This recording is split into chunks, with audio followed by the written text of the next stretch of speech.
Okay, Bismillahirrahmanirrahim. Assalamualaikum dan salam sejahtera. #Demi Malaysia.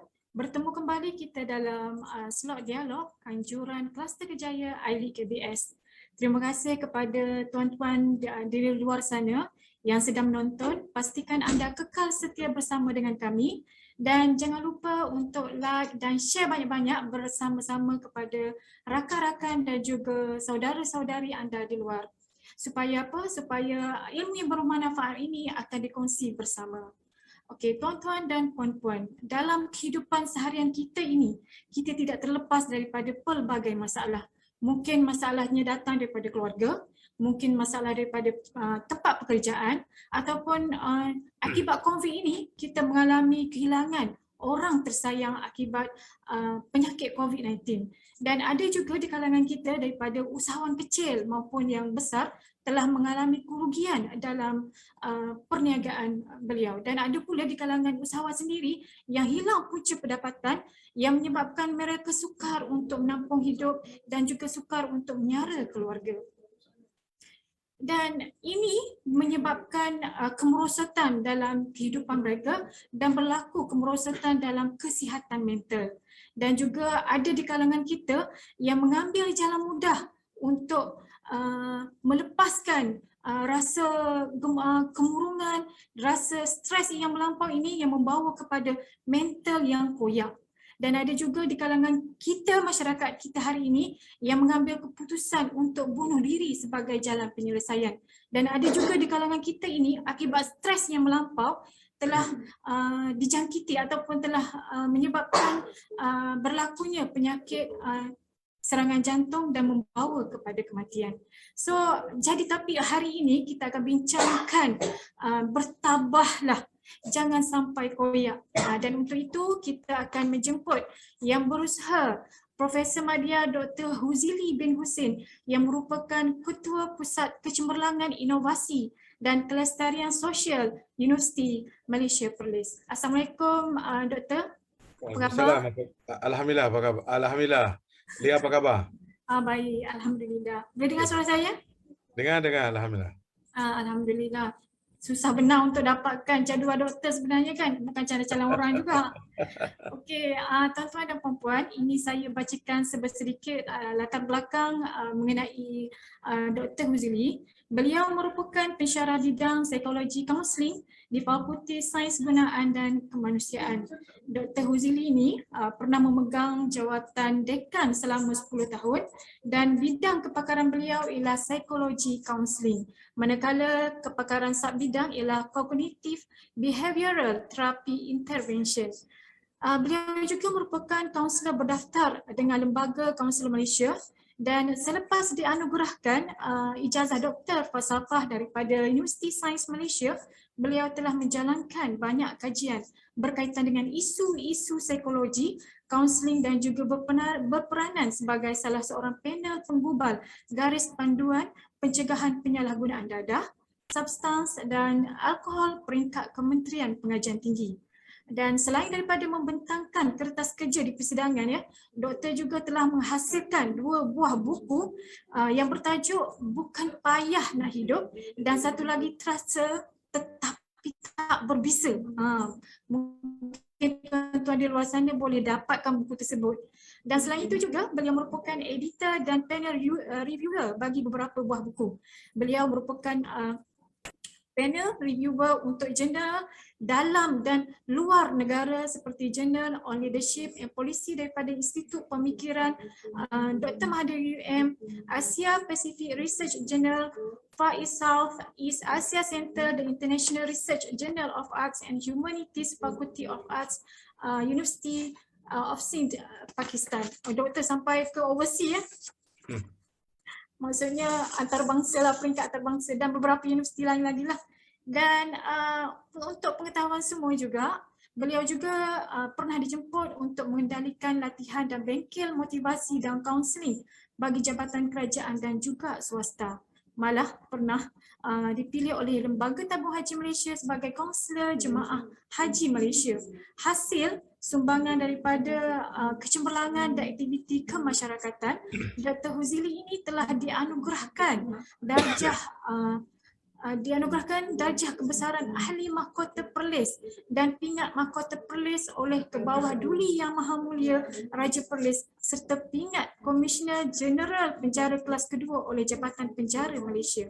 Dan buat masa sekarang, beliau merupakan pakar rujuk bahagian kaunseling dan psikologi Jabatan Kebajikan Masyarakat Negeri Perlis dan juga kolumnis akhbar Sinar Harian, akhbar Sinar Harian dalam ruangan sebetulnya. Maknanya bukannya tipu-tipu lah ni. Yang sebetulnya, selain itu beliau telah dilantik oleh YB Menteri Pendidikan sebagai ahli lembaga pengelola College Universiti Tunku Abdul Rahman selama 3 tahun bermula pada September 2019 dan terkini beliau telah dilantik menganggotai Jawatan Kuasa Tindakan Perpaduan Negeri Perlis bagi sesi tahun 2020 hingga 2022 serta kaunselor panel perkhidmatan kaunseling kepada Ahli Majlis Peguam Malaysia bermula pada 1 April 2021 hingga Mac 2022. Kalau saya nak baca sebenarnya banyak lagi sumbangan-sumbangan doktor dan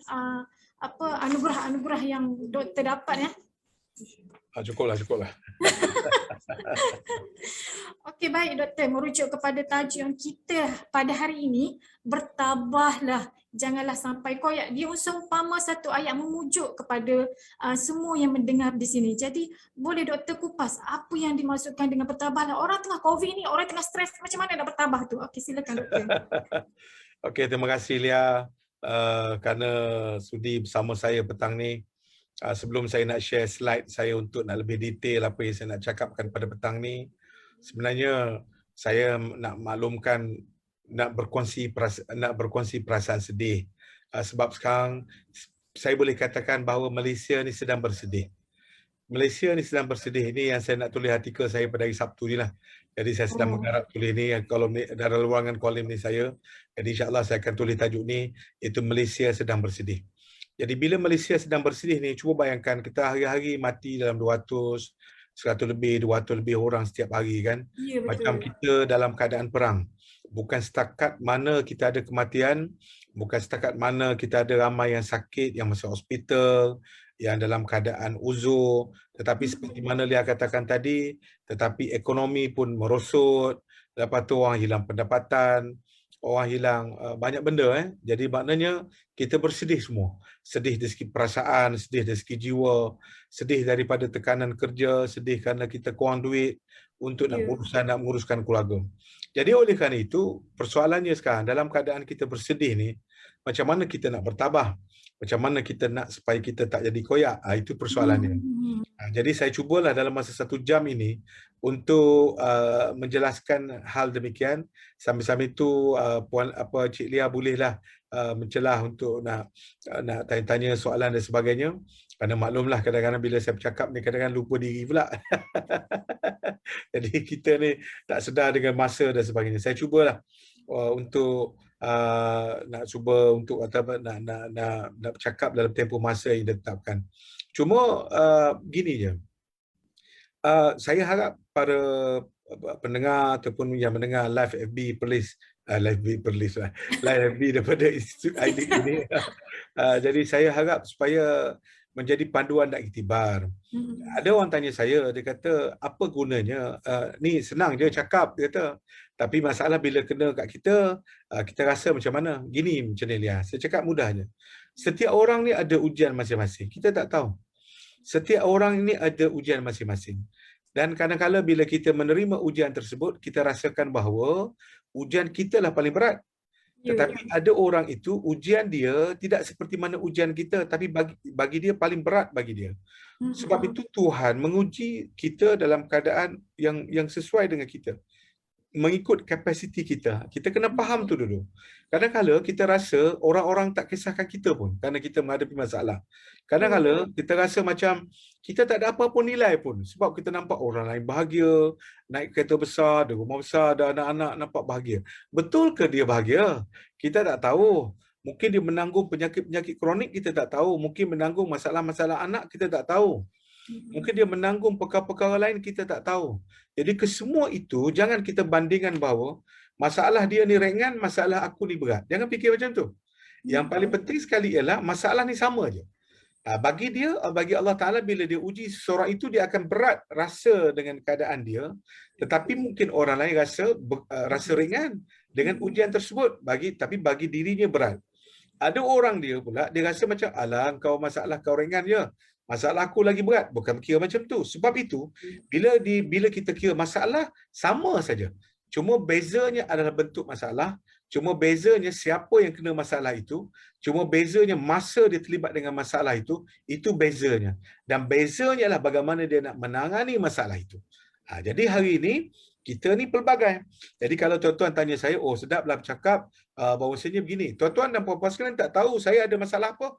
Tuan-tuan dan puan-puan tak tahu bahawa saya telah melalui masalah bagaimana. Jadi saya sendiri pun ada masalah-masalah saya. Saya sendiri pun ada. Tapi orang kata, oh tak apalah masalah ini berkaitan ni. Masalah saya adalah berkaitan ni. Okey, kalau banyak sangat persoalan, mari kita share slide, maka saya bincang secara detail supaya kita faham sebenarnya bagaimana kita nak mengupas keadaan ini. Okey, insyaAllah saya share slide sekejap. Okey. Sebab saya tengok dari segi latar belakang doktor tu kan, dari segi kejayaan, pernah ke berlaku masalah? Benar, ada, takkan kita nak cerita ke orang kan. Di Lia pun ada juga ujian-ujian kan, jadi takkan kita nak cerita. Tapi sebenarnya secara umumnya kita kena bertabah dengan ujian kita. Okey, boleh nampak share slide saya ni Lia? Boleh. Boleh kan? Baik. Hari ni saya nak bercakap pasal orang kata apa, bertabahlah jangan sampai koyak. Baik. Istilah koyak ni saya gunakan istilah dalam media baru kita hari ni lah. Bermakna koyak ni maksudnya ialah kita mudah putus asa kan. Kita mudah putus asa. Lepas tu kalau kita bahasa Melayu, dalam bahasa biasa kita panggil kita down. Kita down. Jadi persoalannya sekarang lah macam mana kita nak bertabah, itu isu dia. Tapi sebelum tuan-tuan dan puan-puan nak memahami konteks perbincangan saya ialah, dalam kita menguruskan diri kita ni, prasyarat paling utama sekali ialah kita letakkan pandangan itu dan menguruskan hal ini dengan pandangan kita dulu. Jangan kita nak banding orang lain. Kalau kita nak banding orang lain, mati. Kita tak nak, sampai bila-bila pun kita akan tak selesai masalah kita. Contoh, kalau kita beli kereta macam ni, kata kenapa tak beli kereta tu? Kenapa tak beli ni pula? Last kali kenapa ni? Kenapa rumah awak macam ni? Kenapa awak tak buat macam tu? Kenapa hantar anak sekolah ni? Jadi banyak persoalan yang kita tak jawab. Jadi dalam prinsip kaunseling ini ialah digunakan prinsip perkataan, ialah dia panggil here and now. Iaitu hari ini dan sekarang. Here and now. Bagaimana kita nak mengatasi masalah kita hari ini dan sekarang. Kita jangan fikir lagi apa yang akan berlaku depan tu. Sekarang. Kita kena atasi sekarang. Contoh, kalau kita kata contoh, aku serabut kerana tak ada kerja. Okey, persoalannya ialah, memang kita kena cari kerja. Tapi macam mana kita nak bertabah sewaktu keadaan sekarang? Itu isu dia. Sebab tu ada orang yang tak boleh mengatasi masalah ni. Dia bunuh diri lah, dia buat tu lah, dia buat ni lah. Dia kena rujuk dengan psikiatrik. Sebab apa? Dia tak boleh menguruskan diri dia yang sekarang. Okey, contoh. Saya nak bagi analogi mudah. Contohnya kalau kereta kita rosak kan. Kalau kita rosak, apa masalah sekarang? Kita kena baiki sekarang. Apa isunya?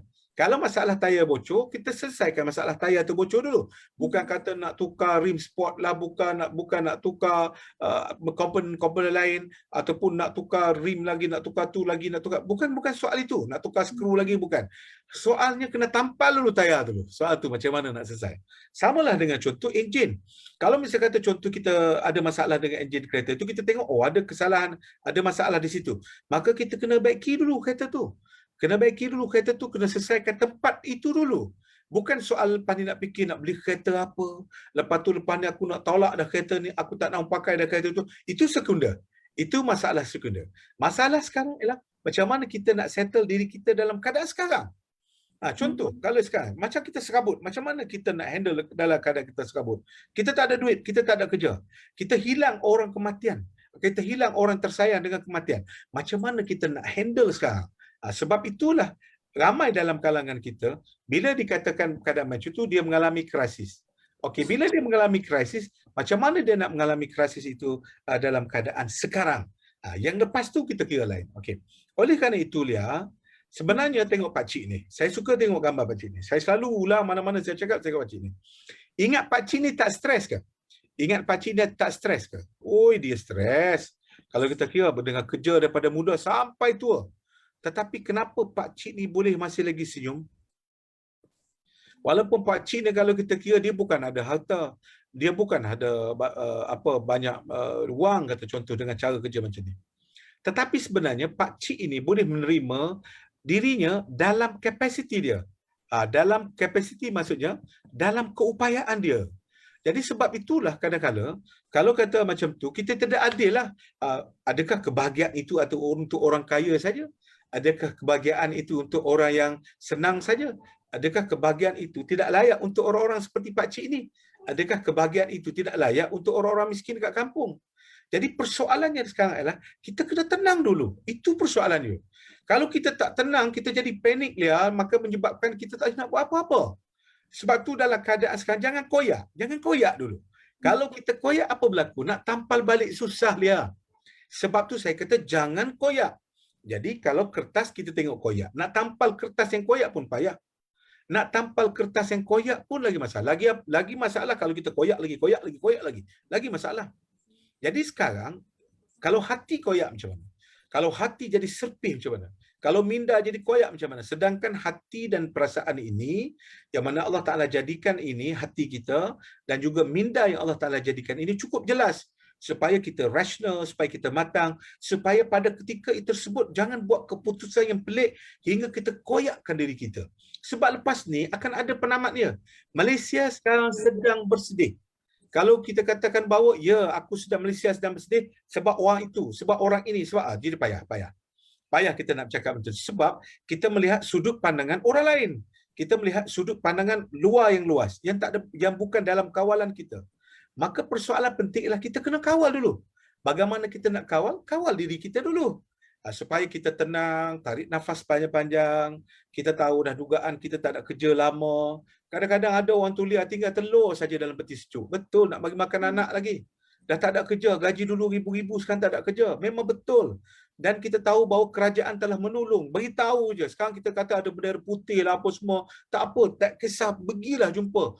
Masalahnya sekarang, dalam kalangan kita ni ada nak jaga diri kita, ada nak jaga ego kita. Malulah aku nak minta dengan orang tu, nak minta dengan orang aku malu nak mengakui aku ni susah. Ini yang jadi koyak tu. Jadi sekarang, isunya sekarang adalah kita kena terima realiti bahawa kita dalam keadaan bagaimana sekarang kita ni. Jadi, betul. Ya. Bila jadi ada setengah daripada kita, dia dapat menerima, dia sedar, okey, mental dia tengah koyak, okey, apa yang dipatut dia lakukan kan. Tetapi pada setengah orang juga kita lihat, dia macam dah tak boleh diselamatkan dah. Jadi orang di sekeliling tu, apa peranan yang boleh dia bagi tahu supaya dia sedar sekeliling? Okey, dia dalam diri kita ni ada dua kategori. Yang pertama, kita tak boleh bangkit sendiri. Kena bantuan daripada orang lain. Tetapi ada juga setengah tu dia tak boleh nak bangkit tapi kena bantuan orang lain. Tetapi Lia, saya nak beritahu pada hadirin sekalian bahawa jangan kita letakkan keupayaan tak boleh nak buat apa tu tanpa kita berusaha sedikit pun dulu. Itu yang saya nak sampaikan mesej. Contoh paling mudah. Katalah contoh kita ni tercekik makan nasi. Kalaulah kita jenis sikit-sikit ada masalah nak telefon kawan. Nak minta tolong dengan kawan. Sebelum kawan tu sampai, memang kawan tolong kita. Sebelum kawan kita sampai, lama masa tu. Nak ketuk pintu lah, nak tu semua, nak buka pintu, banyak masa tu. Tapi bagi saya, apa salahnya kalau kita melatih diri kita, dalam keadaan kita tercekik tu, kita merangkak pergi bilik air, tak kira lah air macam mana dekat pipe ke, kita minum dulu air pipe tu sebab nak hilangkan perasaan tercekik. Itu maksud saya. Merangkak mengensot ke, tetapi sebenarnya mari daripada kita dulu. Ini maksud saya spirit yang saya nak katakan tu Lia. Supaya kita ni jangan mudah kata, oh aku ada masalah, aku tak boleh buat apa, aku buntu. Ya benar, ada ketikanya kita begitu. Tetapi dalam keupayaan sewaktu kita waras ini Lia. Ada kalau tak waras tak boleh buat apa lah kan. Dah tak boleh buat waras, tak boleh buat apa. Ataupun duduk dalam ICU tak boleh buat apa dah, tak boleh nak bangkit. Cuma saya nak beritahunya bahawa Allah Ta'ala jadikan kita ini pada asasnya, pada fitrahnya kuat. Memang kita lemah sekarang. Tetapi dalam keadaan kita tercekik, dalam keadaan kita susah, kita kena mesti mengikut keupayaan kita. Paling-paling tidak, kita tak dapat makan, kita tak dapat minum, kita ada masalah dengan keluarga kita, anak-anak kita ada masalah begini, paling-paling tidak kita tenang pada waktu itu, kita reda, itu pun satu kejayaan besar dulu. Supaya janganlah sampai kita meraung, menjerit, sampai masuk hospital, kena makan ubat, tendang sana, tendang sini, sudah tidak rasional lagi. Bagi saya itu dulu. Sebab itulah bukan mudah kita nak menerima keadaan ni, tapi kita kena latih dia. Kita kena latih diri kita. Latih diri kita. Saya kan cakap tuan-tuan dan puan-puan sekalian, untuk nak membangunkan diri saya juga dalam perjalanan hidup hingga umur 53 tahun ini. Bukan semuanya mudah, bukannya semuanya senang. Tetapi kita melatih diri kita dalam keadaan sukar. Kita melatih diri kita pada ketika itu kita kurangkan minta dengan orang lain. Yang paling penting bukan makna kita tak nak bantuan kepada orang lain. Kita mesti bina kekuatan dulu lihat dalam diri kita. Bila dah ada kekuatan, alhamdulillah. Masalah sekarang ialah kita cepat koyak ni, mudah letih sebab kita pernah rasa senang kan? Negara kita pernah rasa senang. Jadi bila kita pernah rasa senang, maka sekali-sekala bila ada ujian macam ni dan dalam perpanjangan macam ni, itu yang jadi masalah. Sebab tu tuan-tuan dan puan-puan sekalian, mungkin kita boleh kata tak apalah bercakap, Abi nak cakap apa? Saya nak cakap apa lagi kalau kata, Abi tak apalah senang bercakap, saya nak cakap apa? Saya nak suruh you ada kekuatan. Saya nak cerita lah ya. Tak apa, kita cerita ini. Saya nak cerita lagi. Saya pernah waktu saya jadi kaunselor jemaah haji Malaysia. Ni nak cerita ni. Waktu saya jadi kaunselor jemaah haji Malaysia, tiba-tiba ada seorang jemaah haji Malaysia, saya tak boleh ceritalah kat mana-mana negeri.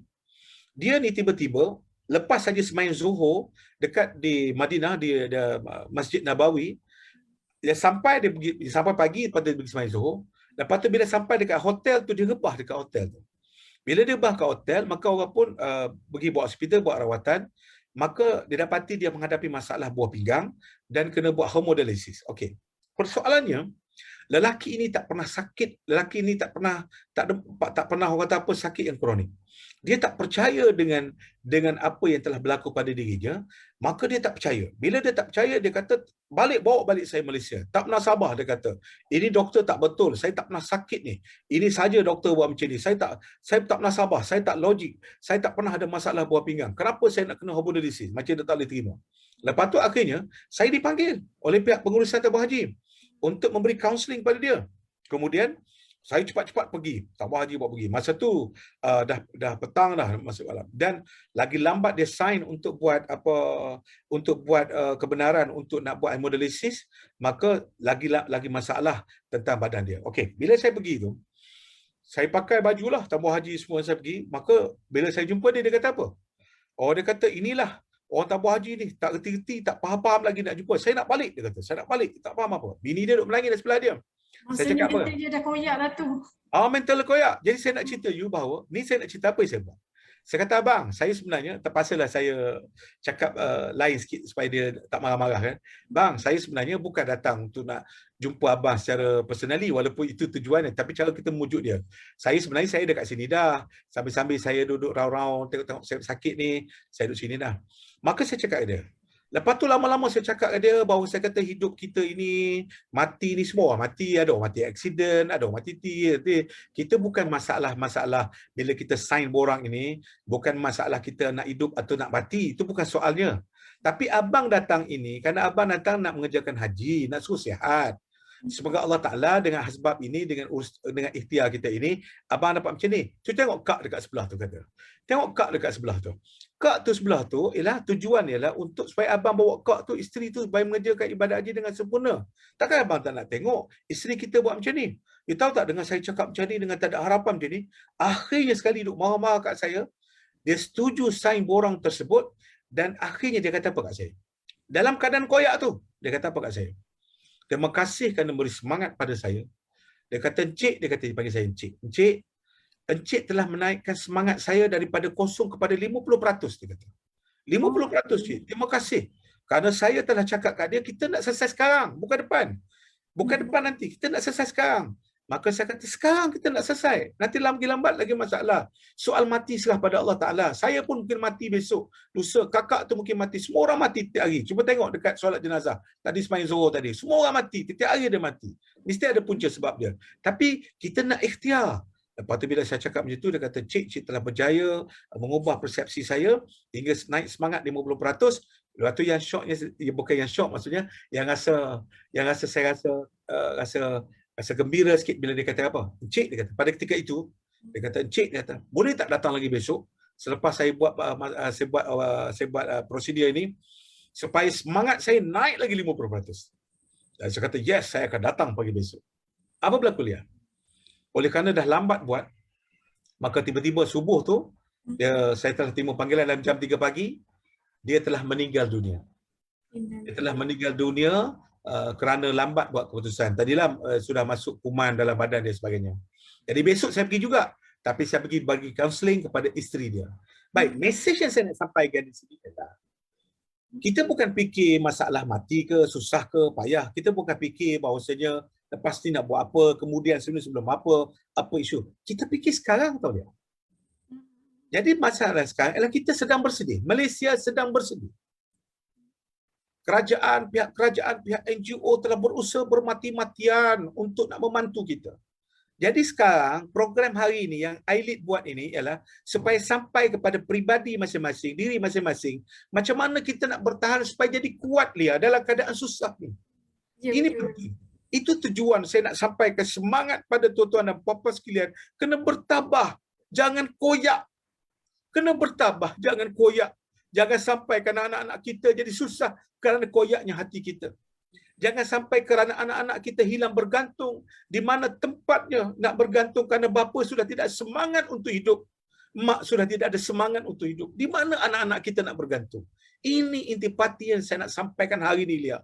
Supaya para ibu bapa, para masyarakat faham, bertabahlah sekarang. Jangan koyak. Ini semangat saya nak cakap, Lia, betul. Ya, terutama sekali kepada golongan yang inilah yang kita masukkan tadi, usahawan kecil ataupun besar yang mengalami kebankrapan kan. Ataupun usahawan kecil memang dah zero pendapatan. Mungkin kita tak nafikan, Lia. Semua orang ada masalah sekarang. Kita tak nafikan. Kita tak nafikan, tapi sekarang adalah mesej yang disampaikan sekarang adalah pada ketika ini tolong jangan koyak. Macam saya kata, walaupun kita tak ada apa dah, kita tak ada apa, kita tercekik. Takkan bila kita tercekik pun kita tak nak tolong diri kita sendiri. Dah cekik ni, makanan tercekik, takkan kita tak boleh tolong kita sendiri. Ya, kita kena survive kan, untuk minum air. Paling tidak air tandas. Air dalam bilik air pun tak apa. Nak cakap air dalam bilik air. Air dalam kepala pipe dalam bilik air, nak cakap begitu. Saya nak supaya, kenapa saya bercakap begini ialah, kita tak ada pilihan dia. Kita tak ada pilihan. Kita tak ada pilihan. Kalau lagilah kalau kita bandingkan dengan peristiwa lama apa yang telah kita lakukan sebelum ini, lagi susah. Samalah dengan orang kematian isteri. Nak cerita bahawasanya dulu isteri aku macam ni. Sampai bila kita tak kahwin dah. Sampai bila kita tak kahwin nak maksud saya untuk nak menguruskan anak-anak kita, kerana duk mengikir tentang cerita lama. Kita kena move on. Tapi ada orang kata, mana cukup yang dibagi sekarang dengan bakul makanan, mana cukup ni. Tak apa, terima dulu. Yang penting ialah kita kena faham, terima dulu. Kita kena tabahkan diri kita itu, jangan koyak. Kalau kita koyak, kita paniklah dia. Bila panik, tak boleh buat apa-apa. Faham tak? Tak boleh buat apa-apa. Jadi itu isu dia. Jadi faham tak? Jadi nampak gambar spirit pakcik ni supaya kita lebih faham. Jadi oleh kerana itu, tuan-tuan dan puan-puan sekalian, hari ini niat saya adalah tidak ada benda lain. Niat saya adalah saya nak menyampaikan mesej bahawa Malaysia sedang bersedih sekarang. Saya pun ada anak saudara saya sekarang yang berada di ICU tau. Saya sekarang pun ada rakan saya yang saya paling baik, yang saya paling sayang ada dekat ICU sekarang. Saya pun ada kawan-kawan saya yang hilang pekerjaan. Saya pun dapat merasai, saya pun ada jiran tetangga saya yang sudah kematian suaminya kerana COVID-19. Saya melalui semua proses itu, saya empati dengan semua itu. Tapi bila saya pergi rumah, jumpa anak-anak dia, apa nasihat saya? Tak ada pilihan, bertabahlah sekarang. Dalam keadaan sekarang, kita kena bertabah. Jangan koyak. Bila kita koyak mental, koyak perasaan kita menghadapi masalah yang lebih besar. Dahlah kita dalam keadaan bersedih. Malaysia sedang bersedih. Dalam keadaan bersedih, kita tak boleh kita dalam keadaan panik, tambah lagi dengan panik lagi. Dahlah kita bersedih, panik lagi, maka kita akan menjadi sukar untuk hidup dia.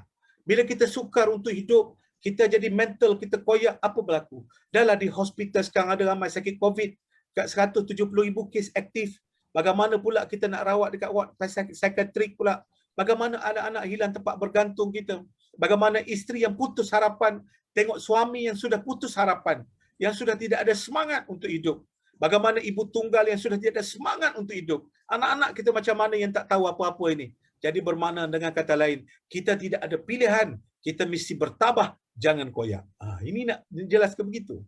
Saya harap lebih faham apa yang kita nak, apa yang saya nak sampaikan ini, supaya kita faham betul-betul bahawasanya kita sekarang dalam keadaan memang betul, kita mungkin tak puas hati dengan apa yang ada di luar. Betul, tak apa.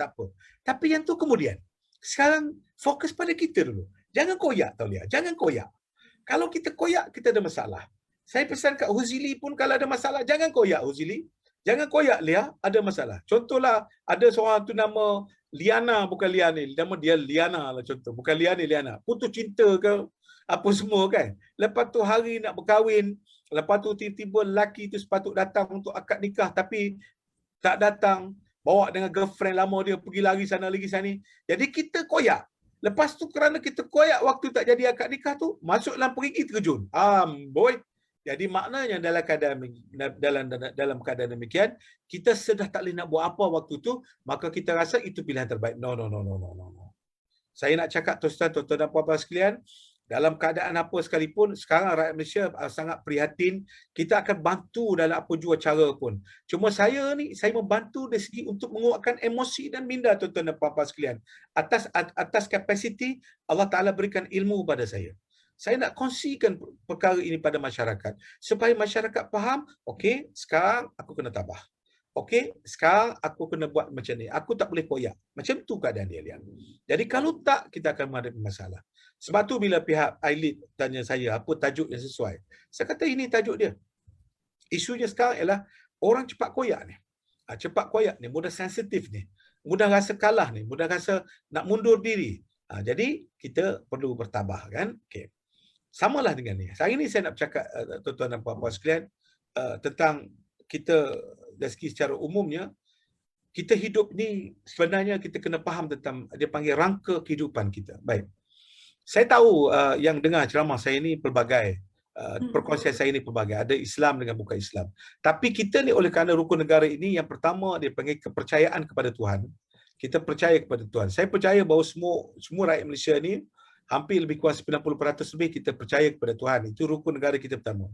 Maka Allah ni maksudnya ada kata God dan sebagainya. Baik, kita kena faham. Cuma bila kita jadi manusia, bila Tuhan jadikan kita dan kita akan kembali kepada Tuhan nanti. Itu jelas. Sebagai manusia ni, ini saya nak masuk bahawa dalam keadaan kita nak bertabah ni, antara formula yang kita perlu ada ialah kita kena faham tentang rangka kehidupan ini. Kalau kita tak faham rangka kehidupan ini, kita akan menghadapi masalah yang besar. Okey, kita kena faham.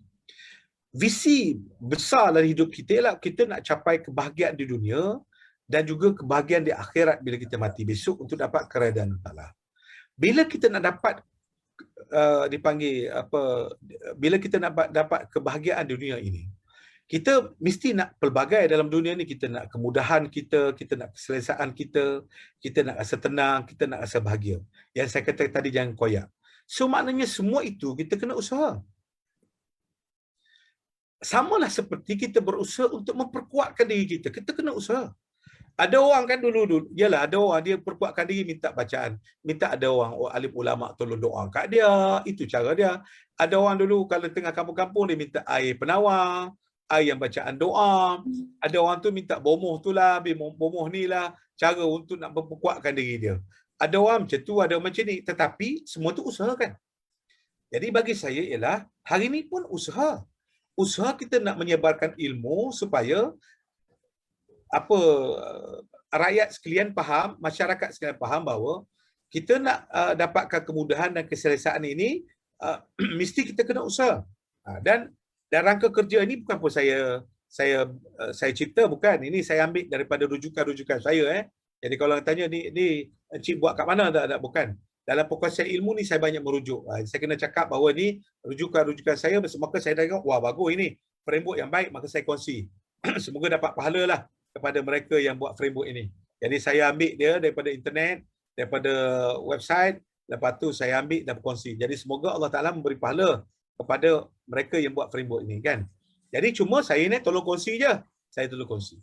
Jadi samalah kita Bila kita nak dapatkan keselesaan, kemudahan, ketenangan, kebahagiaan di dunia ini, maka kita kena usaha. Lepas tu bila kena usaha, kita kena paling penting sekali ialah hidup kita kena berkat. Awalan macam mana pun. Ada orang bila dia susah, dia kurang dah nak solat. Bila dia susah, dia kurang dah nak doa. Sebab itulah dalam nak mencapai kebahagiaan dunia ini dan juga akhirat, kita mesti ada misi kita. Apa misi kita? Operating kita. Macam mana kita menguruskan mekanisme diri kita. So misi ni ada dua. Apa saya katakan dua? Iaitu dipanggil kuadran 1 dan ini kuadran 2. Apa kuadran 1? Iaitu mesti pastikan kita kena ada hubungan dengan Allah. Sebab itu, nak bertabah, kita kena ada kuadran 1 ni hubungan Allah. Ibadat sunat ke, ibadat wajib lah ke sebagainya, kita ada hubungan dengan Allah Subhanahu Wa Taala. Sebab tu Lia, yang kalau ada orang setengah tu jadi down sebab dia ada, kita semak di sini, sejauh mana dia ada hubungan dengan Allah Ta'ala. Sejauh mana dia dekat. Ini kena cek betul-betul. Ada orang dia sayu, dia sedih. Tapi kalau misalnya kata contoh, kalau orang bakal Islam, dia tak pergi dah temple, tak pergi dah kuil dia. Kalau Islam kita katalah contoh, okey masjid tutup, mungkin temple pun tutup. Tak apa, kita doa kat rumah. Tapi yang paling penting, usaha ni dengan Allah Ta'ala, kita kena doa. Kan ada satu hadis menyebut bahawa Allah Ta'ala malu dengan orang berdoa. Di mana Allah Ta'ala malu dengan orang berdoa, pulang dengan tangan kosong. Mana adalah Allah Ta'ala akan beri pada kita. Cuma mungkin tidak sekarang. Mungkin dalam bentuk lain yang kita tidak nampak. Tetapi kefahaman kita untuk supaya kita bertabah ni, kita kena balance bahawasanya kuadran 1 yang saya katakan tadi, iaitu kuadran 1 ini, hubungan dengan Allah kita kena jaga. Baik, bagaimana kuadran yang kedua? Kuadran yang kedua ialah, kita mesti berhubungan baik dengan masyarakat. Kalau kita hanya berhubungan dengan Allah saja, dia solat saja, ngaji Quran, tapi dengan masyarakat kita tak bagus. Kita tak ada kerjasama dengan masyarakat, kita tak ada membantu masyarakat, kita tidak tolong-menolong antara masyarakat, kita tidak saling membantu masyarakat, kita tak akan masuk syurga tanpa kita ada hubungan baik dengan masyarakat. Jadi maknanya, kalau saya ada masalah. Kalau saya ada masalah, saya akan terus tengok. Aku ni, kat mana aku lemah sekarang? Ada masalah apa? Aku kurang masalah, aku ada masalah dengan masyarakat ke? Aku ada buat orang sakit hati ke? Aku ada fitnah orang ke? Aku ada benci orang ke? Aku ada dengki orang ke? Jadi makna kalau ada sifat-sifat macam tu pun tidak membantu kita untuk menjadi kita dapat ketenangan. Orang yang selalu mengkhianati orang yang selalu memfitnah orang yang selalu buat buruk sangka pada orang, dia takkan tenang hati dia. Dahlah keadaan kita susah sekarang. Bilalah kita keadaan susah. Jadi maksudnya sekarang, kalau saya tanya balik, untuk kita dapat kebahagiaan di dunia dan juga ke akhirat, dalam kita bagi kebahagiaan di akhirat, maka manual dia ialah apa dia? Misi kita yang paling besar ialah pastikan kita ada hubungan yang baik dengan Allah Ta'ala, kuadran 1. Dan kita buat baik dengan manusia, kuadran 2. Data saya ada pernah baca sebelum ni, yang mengatakan, ada petikan sikit kan, dia kata ada beberapa ciri manusia. Ada ciri manusia yang pertama, disukai Allah tetapi tidak disukai oleh manusia. Yang kedua, disukai manusia tetapi tidak disukai Allah. Kata, tidak disukai Allah dan tidak disukai manusia sekalipun. Dan yang keempat, ada disukai Allah dan disukai manusia. Dan dia merujuk, dia kata, jadilah manusia kepada petikan yang disukai dua-dua. Yang disukai Allah. Jadi maknanya begitulah. Jadi maknanya sekarang, kalau masa inilah kita nak bermuhasabah dia. Kalau dalam keadaan kita susah ni, cuba kita tanya, adakah sebelum ni waktu kita senang, ada tak kita khianati orang lain? Ada tak waktu kita senang, ada tak kita sombong dengan orang lain? Ada tak kita sombong? Ini mungkin Allah nak menegur kita. Ataupun mungkin kita buat semua dah baik dah dengan manusia, baik dah dengan Allah Ta'ala.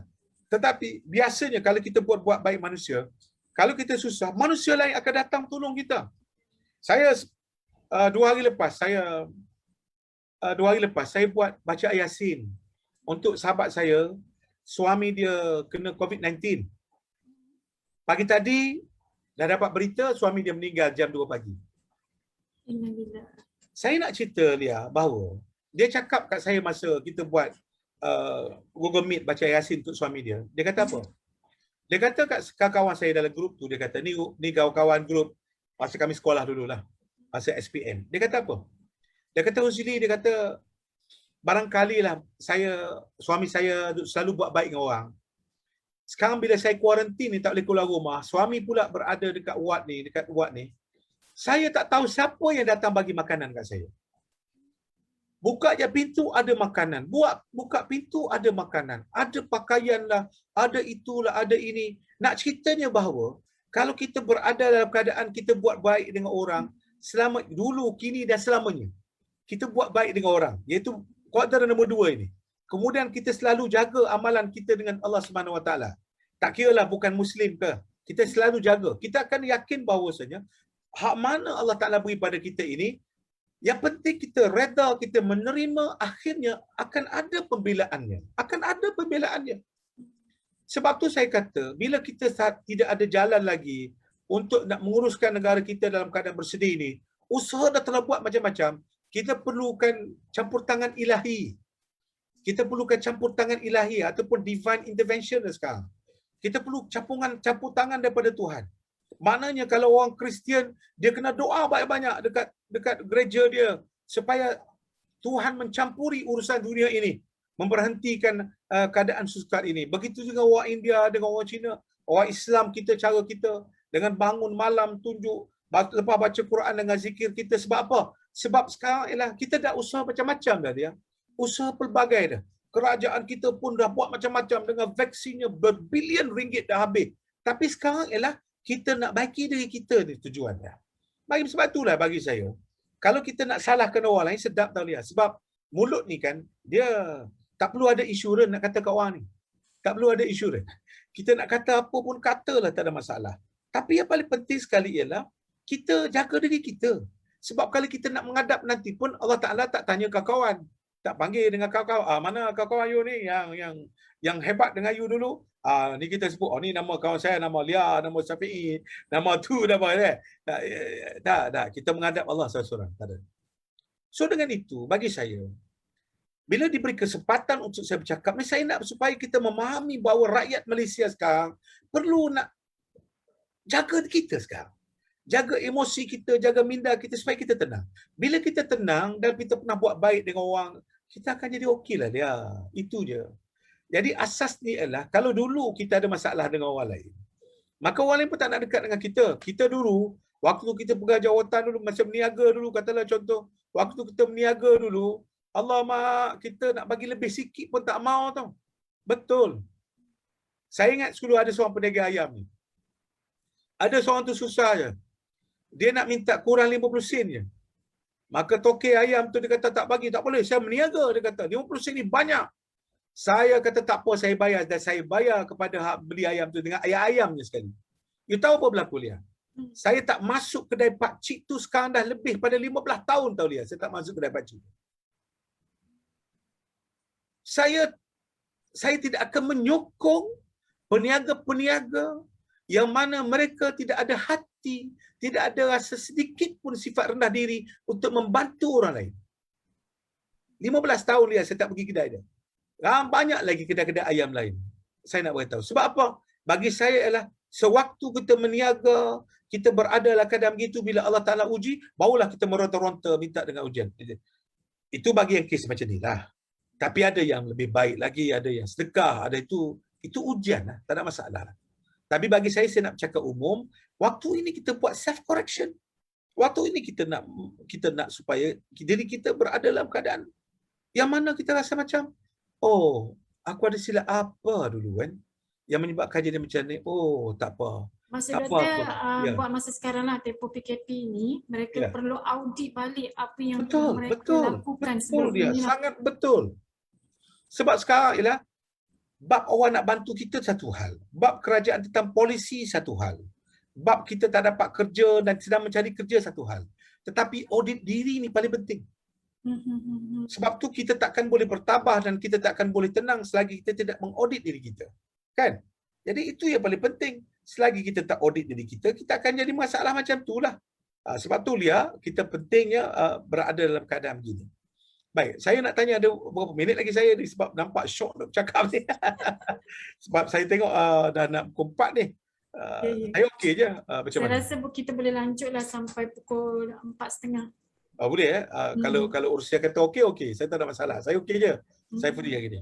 Sebab kita ni saya nak bercakap biar sampai mesej dia kan. Biar sampai mesej supaya kita memahami bahawa nak jadi supaya kita tidak koyak, jangan kita mencampuri hak luar dulu.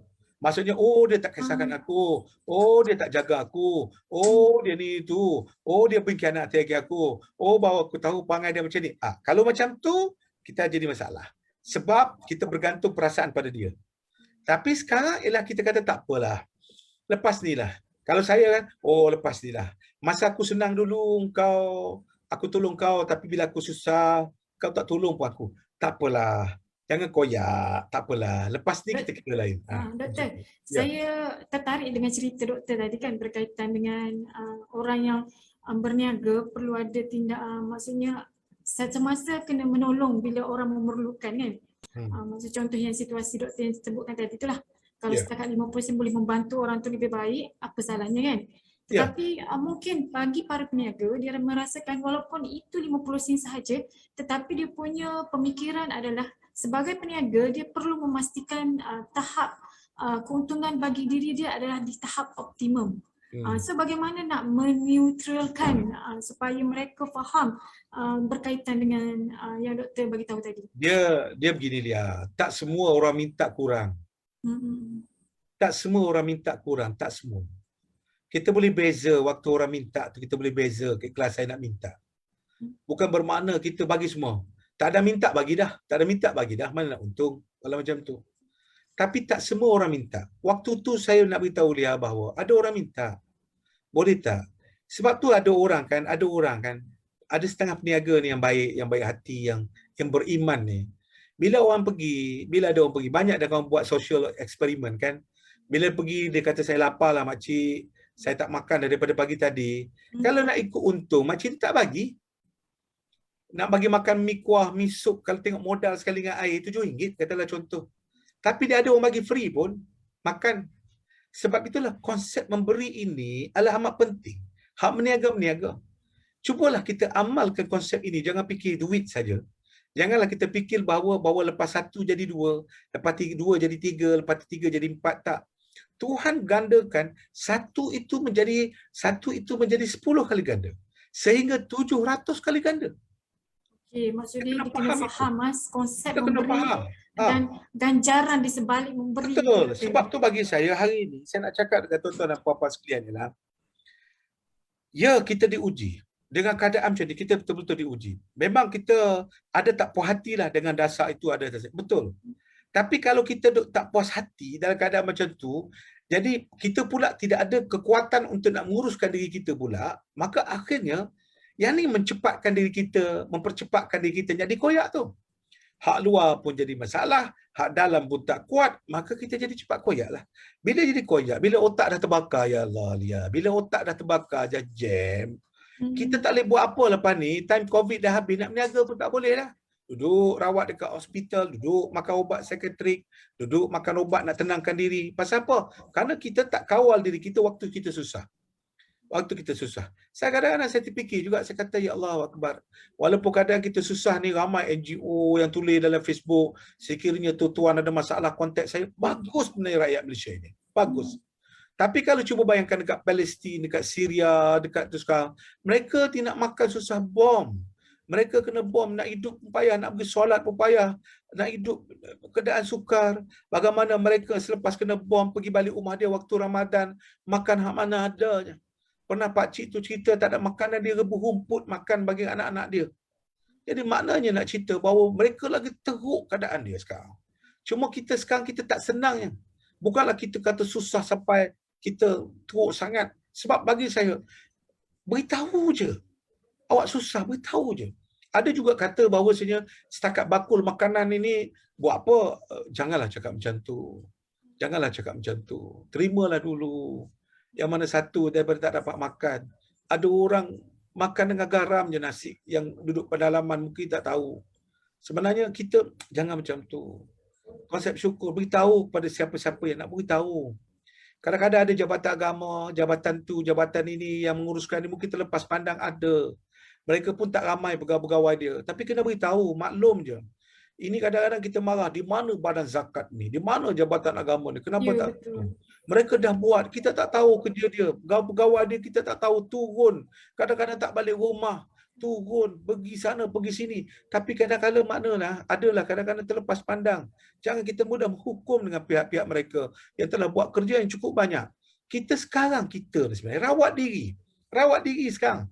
Waktu kita kereta kita rosak, takkan kita nak marah pada, inilah jalan ni, masalah ni. Ni jalan lah ni. Orang buat jalan tak betul. Aku nak cari pengarah JKR ni. Aku nak pastikan dia ini dipenjara kerana jalan macam ni.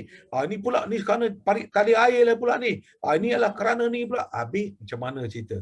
Soalnya sekarang beki tayar dulu. Beki enjin kita dulu hak rosak. Lepas tu kita kira lain lah. Itu dia.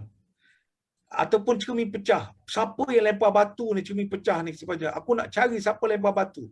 Nak cari-cari tak jumpa, budak tu lari dah. Nak cari budak tu lari. Siapa kereta kita ditinggal pergi jalan, kena curi pula ke orang lain. Jadi maknanya bahawa kita tak menyelesaikan masalah yang berada di depan kita lihat. Kita nak menyelesaikan masalah di luar. Contoh hujan juga. Kalau hujan, masa kata turun, hujan. Kita nak marah kat hujan, dah berbulan-bulan hujan. Kain tak kering. Jadi mana tak nak, kita terpaksalah pakai kain 3-4 kali baru tukar baju. 4 kali pakai, 4 hari pakai baru tukar baju. Cara kita.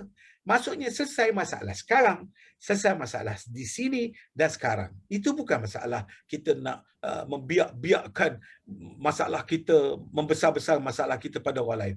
Ya benar. Saya katakan tadi, ya benar. Kita wajar untuk tidak puas hati dengan apa benda. Ya benar. Kita wajar.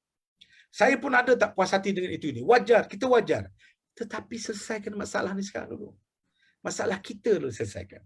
Supaya kita boleh bergerak, lihat. Boleh bergerak. Sebab tu saya katakan tadi, kita kena muhasabah diri sejauh mana kita buat baik dengan manusia, sejauh mana kita buat baik dengan Allah Subhanahu Wa Taala. Sejauh mana? Lepas tu barulah kita faham kedudukan kita ini. Bila kita duduk dalam keadaan ni, baru kita faham, oh macam ni rupanya kedudukan kita sekarang. Dia panggil self correction ini. Jadi kalau tak, kita menghadapi masalah. Okey, lihat. Kita tambah lagi. Dia kata ada masa lagi, kita sambung lagi kan? Okay, insyaAllah. Sebenarnya tuan-tuan dan puan-puan yang saya hormati sekalian, kita semua ada matlamat. Matlamat kita apa dia? Untuk pergi kepada jalan yang lurus. Okey, jalan yang lurus. Tapi kadang-kadang kita salah faham tentang jalan yang lurus. Kita ingat jalan yang lurus ini ialah daripada titik A kepada titik B. Kita ingat macam tu jalan lurus. Tapi sebenarnya jalan kehidupan kita ini memang kita titik A kepada titik B. Kita nak pergi macam ni. Tetapi jalan kehidupan kita macam ni tau. Dia macam ni. Ada naik, turun, macam tu. Okey, macam ni. Okay. So, waktu naik ni, kita bersyukurlah. Kita gembiralah, kita happy lah. Sebab waktu naik. Waktu bila turun ni, kita down. Waktu naik, kita happy. Lepas tu, kita ada turun juga down. Ini sama. Kita down. Lepas tu, kita naik, kita happy. Kita rasa gembira. Baik. Soalnya, ini dipanggil lifeline ni.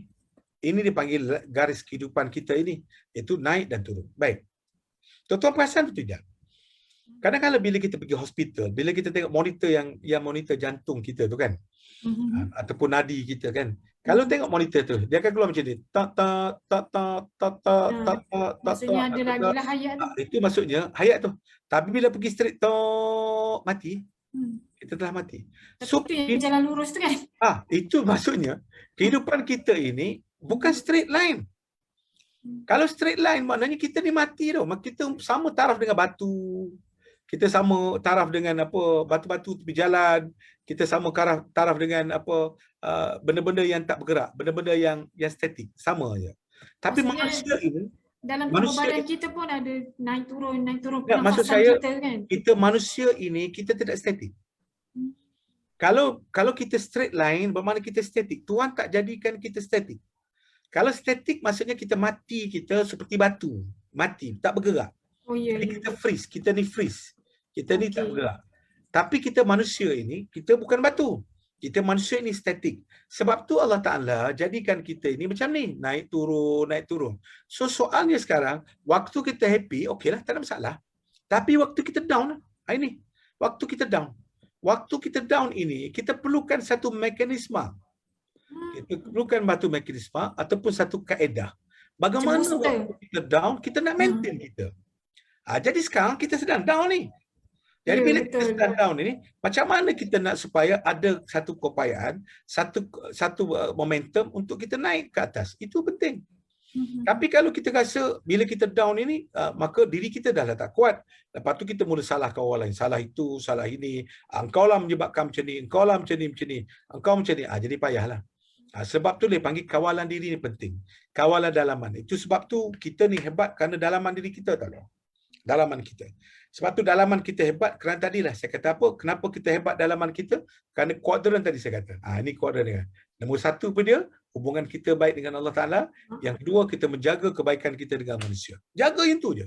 Jagalah hubungan kita dengan Tuhan, jaga hubungan baik dengan manusia. Bila kita sedar diri macam tu, bermakna dengan kata lain, katalah contoh peniaga. Selama ni dia lah tak adalah buat kenduri, selalulah dia dia tak takut untuk nak belajar makan orang lain, dia selalu bagi sedekah, dia tak tipu timbangan, dia buat kerja elok-elok. Bermakna dengan kata lain, dia akan duduk dalam keadaan yang cukup baik, dalam cukup bagus. Allah Ta'ala akan jaga orang macam ni. Saya cakap betul-betul. Dan ada juga orang beriman, semua kena dugaan macam ni. Allah Ta'ala nak uji lah. Itu biasalah, ujian supaya kita faham, oh ini kehidupan dia, oh ini gitu dia. Ini keadaan orang kata apa, rangka kehidupan kita. Baik. Apabila kita tak faham dia, bila kita tak faham tentang perjalanan hidup tadi, saya kata naik turun tadi, yang menyebabkan ramai keliru. Ini masalah. Bila kita ramai keliru, maka kita pun jadi jam lah. Apa aku kena buat sekarang kan? Bila kita keliru, apa berlaku? Kita suka membuat pilihan. Yang paling saya takut sekali ialah kita buat keputusan yang salah. Ini takut. Inilah putusan yang salah. Contoh, apa putusan salah kita? Oh, aku dah tak larat hidup, aku kena bercerai. Ini putusan salah. Aku dah tak larat hidup, aku nak bunuh diri. Aku nak bunuh diri lah, tak lepi dah. Aku tak larat hidup, aku pun nak bunuh diri bersama dengan keluarga. Allahu Akbar. Aku dah tak larat hidup ni, aku nak merompak, katalah contoh. Aku nak mencuri sebenarnya. So maknanya dengan kata lain, semua tu na'udzubillah lah. Bila kita dah buat keputusan yang salah. Jadi bila kita buat keputusan yang salah ini, yang menjadi masalah kita. Ada siapa pakai pasal mic yang boleh tolong tutup sekejap? Ada gangguan ni sikit. Jadi maknanya, tuan-tuan dan puan-puan sekalian, kita kena faham bahawa inilah perkara-perkara yang kita kena pastikan bahawa kita tak nak jadi kita buat keputusan yang salah. Kita nak supaya Tuhan lindungi kita untuk buat keputusan yang betul. Walaupun dalam keadaan kita sukar pun kita kena buat keputusan yang betul. Walaupun dalam keadaan kita sukar, walaupun dalam keadaan kita sempit, walaupun dalam keadaan kita susah, walaupun dalam keadaan kita payah, nak buat apa pun kita kena buat keputusan yang betul. Dan bila nak buat keputusan yang betul, kita mesti ada panduan. Kita mesti ada panduan untuk buat keputusan yang betul. Dan hari ini, salah satu daripada ikhtiar iLead untuk buat program supaya boleh buat keputusan yang betul. Ada suara lain tu ya. Kalau boleh. Urus dia, mohon untuk tengok masalah teknikal masuk suara lain dalam. Okey. Jadi mengganggu saya nak bercakap. Okey. Boleh Ya, okay. Nanti technical check ada macam bunyi suara lain masuk sekali dalam Islam. Okey. Rasanya okey dah kau datang. Okey. Bila ada suara lain jadi macam keliru lah saya cakap suara urus dia tolong off mic yang siapa yang buka Okey, so maknanya saya takut, saya di setara pun saya takut saya betul salah. Sepatutnya kita pun takut kalau aku buat keputusan salah. So di antara nak buat keputusan yang salah dan keputusan yang betul, kita kena ada panduan. Dan yang paling penting sekali ialah panduan itu datang daripada Tuhan. Saya selalu cakap macam tu. Panduan itu panduan daripada Tuhan. Kerana kita mendekati dengan dia. Ya Allah, Tuhanku berikanlah aku petunjuk. Berikanlah aku jalan. Aku tersekat sekarang. Aku tak tahu nak buat apa. Bantulah aku kan. Minta begitu kan. Minta. Saya nak beritahu Lia bahawa tentang kuasa doa ni saya cerita kat Lia lah. Waktu saya ni orang musafir kan duduk Perlis. Waktu ayah saya meninggal dunia. Saya tak sempat untuk berada dengan ayah saya sewaktu nazak. Dan saya balik pun jadi balik lewat dalam keadaan kalut macam tu. Saya pun tidak ada kekuatan emosi untuk nak mengimamkan solat jenazah arwah ayah saya. Jadi lepas pada tu saya rasa macam Allah menyesal aku macam tu kan. Tapi tak boleh buat apa dah. Tapi pada waktu itu mak saya sakit. Mak saya sakit Alzheimer yang kronik. Sakit. Dan saya tahu mak saya pun ialah mungkin ajal pun tak lama. Maka saya pun mulai daripada tu, Lia, saya baiki doa saya. Apa saya dah? Saya nak ceritanya bahawa kita berdoa. Saya kata, Ya Allah, Ya Tuhanku, aku merayu padamu, berilah kekuatan pada aku, berilah peluang pada aku, supaya waktu mak aku nanti bila keadaan dia sakit, aku dapat bersama sehingga kepada hembusan nafas yang terakhir aku berada dengan dia. Dan berilah kekuatan pada aku dan kemudahan pada aku, Ya Allah, supaya aku boleh solat untuk jadi imam pada ibuku, Ya Allah, sebagai khidmat terakhir untuk bondaku, Ya Allah. Itu berlaku lagi. 2 tahun 5 bulan tahu Lia, saya berdoa setiap hari, setiap hari berdoa. 2 tahun 5 bulan, bukan sehari dua. Selepas 2 tahun 5 bulan arwah saya meninggal, arwah ayah saya meninggal, lepas tu ibu saya meninggal selepas 2 tahun 5 bulan. Allahu Akbar. Saya dapat bersama dengan ibu saya waktu dia nazak. Waktu dia menghembuskan nafas terakhir, saya ada bersama dengan dia. Saya dapat rasakan bagaimana dia nak habiskan nafas terakhir. Waktu bersama dengan anak dia. Waktu tu saya dengan adik-adik saya memimpin dia. Saya memimpin syahadah mak saya. Saya kata, Mak, mengucap Mak, saya ada dekat sebelah Mak. Jangan takut Mak, saya ada Mak. Dia pegang kuat-kuat tangan saya. Waktu saya nak melorongkan, waktu saya nak supaya mak saya pergi dengan keadaan tenang, maka saya bersyukur sangat-sangat. Bila dah habis nafas dia, saya mengucap syukur pada Allah Subhanahu Wa Taala, kerana Allah Taala mengizinkan saya untuk saya bersama waktu nazak mak saya. Samalah juga saya minta doa dengan Allah Subhanahu Wa Taala untuk memimpin solat jenazah mak saya. Dengan berkat doa bersungguh-sungguh, saya minta dengan Allah Taala. Allah Taala izinkan. Saya jumpa dengan imam. Imam kata, inilah yang terbaik. Dan saya doa, ada kekuatan untuk saya doa kepada mak saya. Saya nak beritahu tuan-tuan dan puan-puan sekalian, jangan kita mudah mengalah. Jangan kita mudah mengalah. Jangan kita mudah berserah. Apa perkara-perkara yang kita lakukan selama ini, dosa kita ke, kesusahan kita selama ini, Allah Ta'ala akan mengampun. Sejauh mana kesalahan kita, sejauh mana kesukaran kita, Allah Ta'ala akan mengampunkan kita. Malaysia sekarang sedang bersedih, Lia. Kita kena pakat-pakat buat sesuatu bagaimana nak membantu rakyat. Saya dalam kapasiti saya membantu untuk membantu rakyat supaya semua faham bagaimana kita tak ada pilihan. Kita kena berdoa, sesungguhnya kita berdoa. Saya minta maaf lah, bila saya bercakap tentang hari ini, emosi saya tersentuh.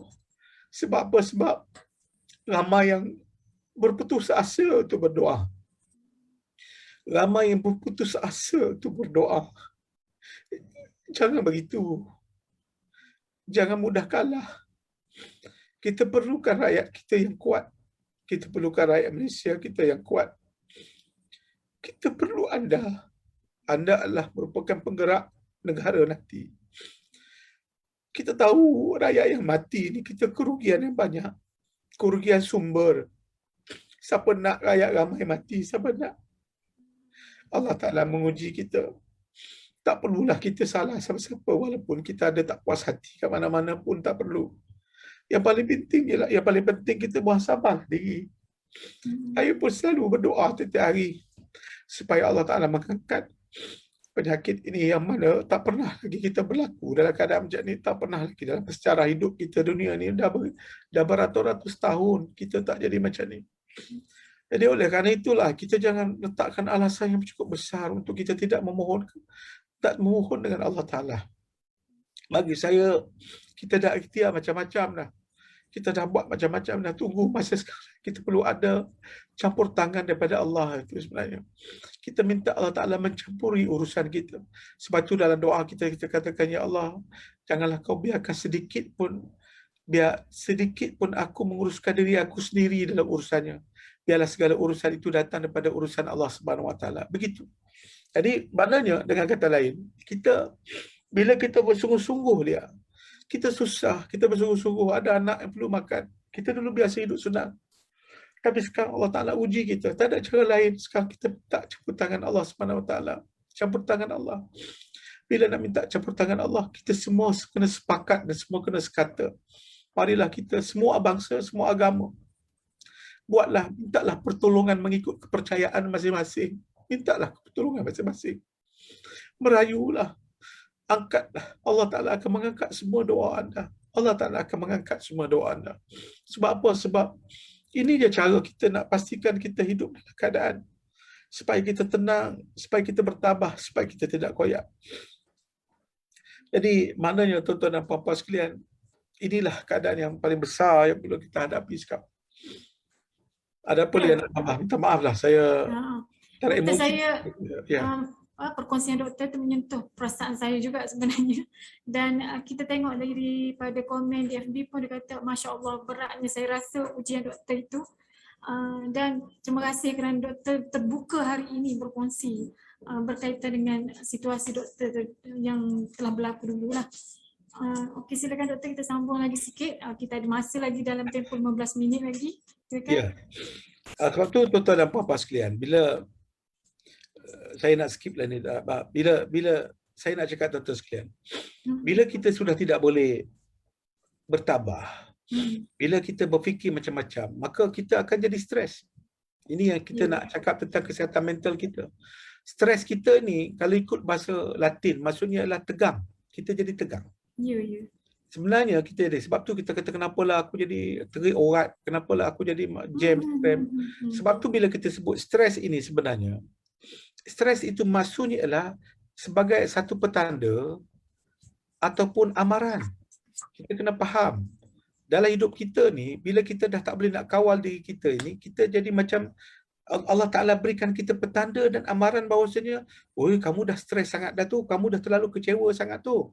Kamu kena cari bantuan. Itu maksudnya. Jadi kalau kita tak ada bantuan begitu, kita jadi masalah. Macam contoh, saya minta bantuan dengan kawan-kawan. Tetapi bantuan lebih besar minta dengan Allah. Itu juga bantuan. Ya, betul. Kawan-kawan kita, penasihat daripada pakar, orang tu kita bantuan. Sebab tu kalau kita buat kerja, kalau amaran, contoh macam kereta tadi. Kalau dah kereta tu ada amaran bahawasanya minyak dah habis. Amaran minyak dah habis. Kita kena berhenti isi minyak.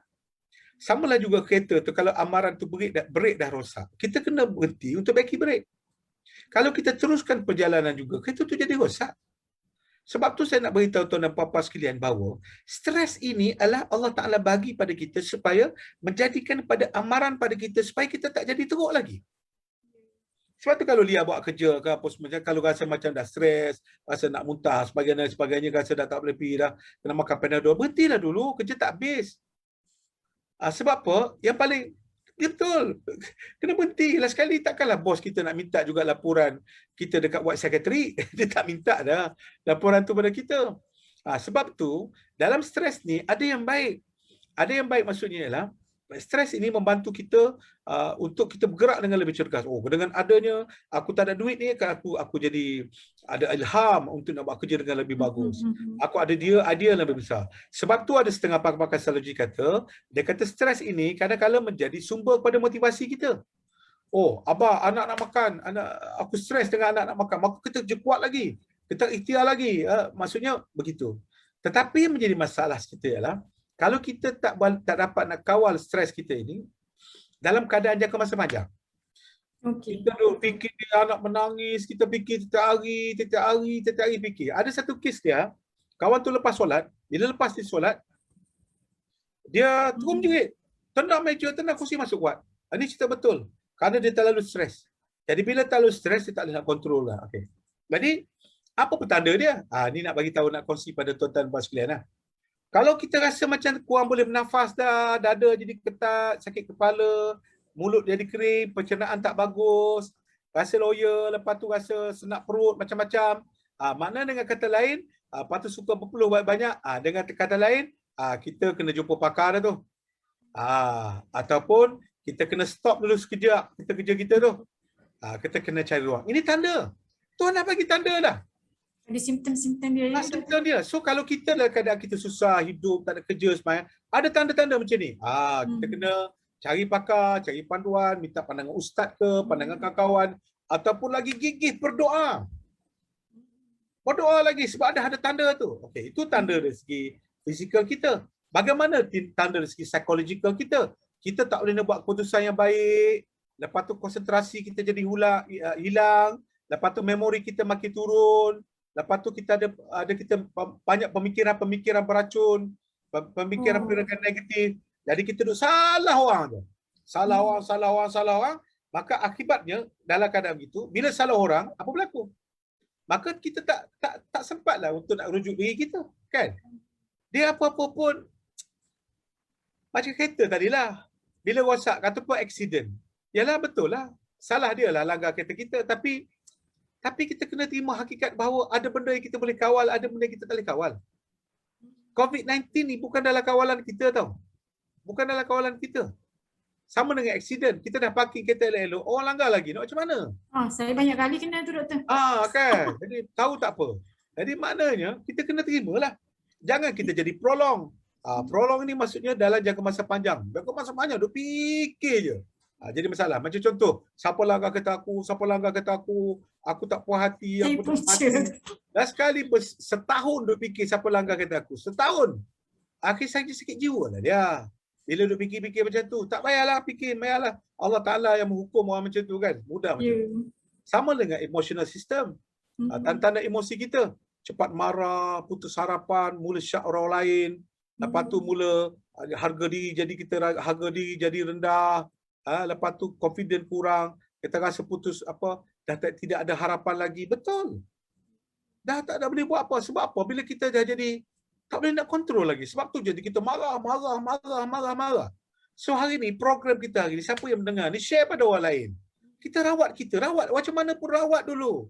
Kudis ke, susah ke, berdarah ke, apa ke, tercekik ke, rawat diri tu.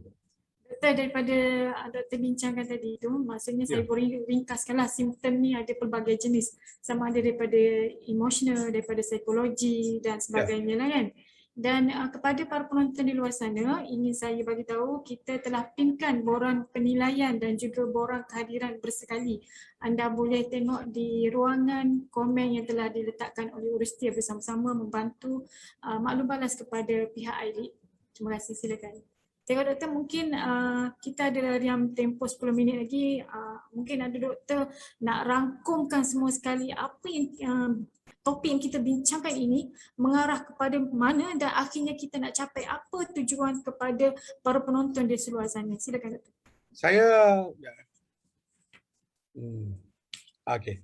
Saya nak tutup dengan macam ni lah. So,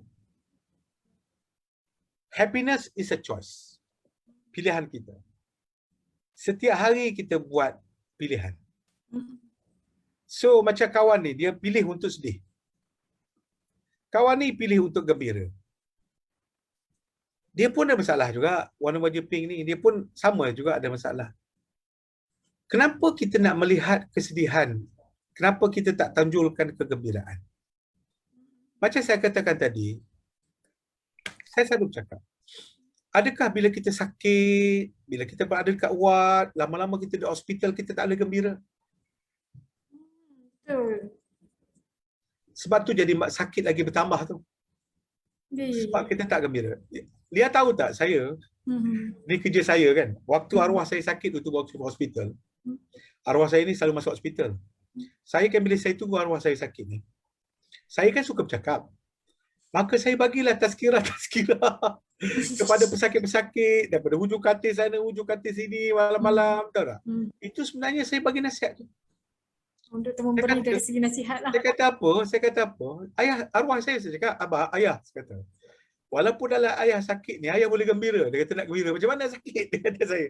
Ingat lagi arwah saya kata nak gembira saya. Dia kata ayah, paling-paling tidak, ayah gembira dengan cara berkongsi makanan hak mana orang bagi pada jiran sebelah.